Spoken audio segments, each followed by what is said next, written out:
The Torah tells us the Isser to look at inappropriate things in the Pasuk. The question is obvious. Why in the middle of Parshas Tzitzis? Why in the middle of the mitzvah essay of Asul Lahan Tzitzis did the Torah tell us the Isser of looking at inappropriate things? Where does it come in to the mitzvah essay of Tzitzis? I was once sitting next to a doctor, a dietitian, and I asked him, what do you do? And he said, I advise people on what not to eat, on the foods that are not good for their health. Some people have to refrain from eating fatty foods. Some people have to stay away from sugar. Others have to stay away from salt. And I advise them and I coach them and I convince them to stay away from the unhealthy foods and stick to the healthy foods.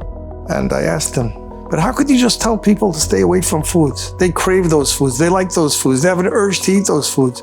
And the doctor told me, you're right. If I would just tell them what not to eat, I would be totally unsuccessful. I would not be able to convince them. But I don't only tell them what not to eat, I give them an alternative. I tell them instead of eating fatty meats, eat fish. Instead of eating sugary drinks and sugary snacks, they should eat salads and fruits. Instead of eating white breads, they should eat whole wheat breads. I give them an alternative and I give them a meal plan and I tell them what to stay away from, but I also tell them what foods to eat. And because I give them an alternative, I have a chance to be matzliach, to be successful in convincing them to stay away from the bad foods.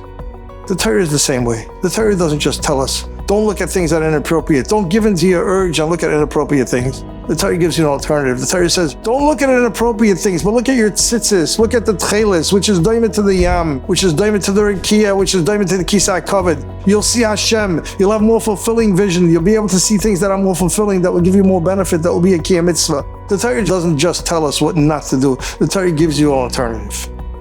But the question is this really an alternative? I have an urge to look at inappropriate things. I feel satisfied. My Yetzer Hara gets fulfilled. There's a certain satisfaction for my Yetzer Hara when I look at inappropriate things. I don't have that craving to look at tchelis. I don't have that urge to look at mitzvahs. And I turned to the doctor and I said, is the healthy foods that you're suggesting an alternative? Is the fruits and vegetables that you're suggesting an alternative to the tasty meats and the tasty sweets and the sweet snacks and the good foods? Why do you think that's considered an appropriate alternative to the extent that you're assuming that the person will be able to win the battle and stay away from the bad foods? So the doctor answered, you're 100% right. If I would try to convince them that they'll be just as satisfied by eating the healthy foods as they are by eating the unhealthy foods, I will fall flat and I would not be able to convince them of anything. Because the unhealthy foods are definitely more gratifying and are definitely more satisfying, and their urge is definitely to eat the unhealthy foods. But that's not what I tell them. I tell them that over time, if they eat the healthy foods, they'll feel so different, that they'll have more energy, and they'll have so much more strength, and they'll have a bounce in their step, and they'll be able to do things that they couldn't do previously. They'll never want to go back to the bad eating habits and to the old lifestyle again. The Torah tells us the same thing.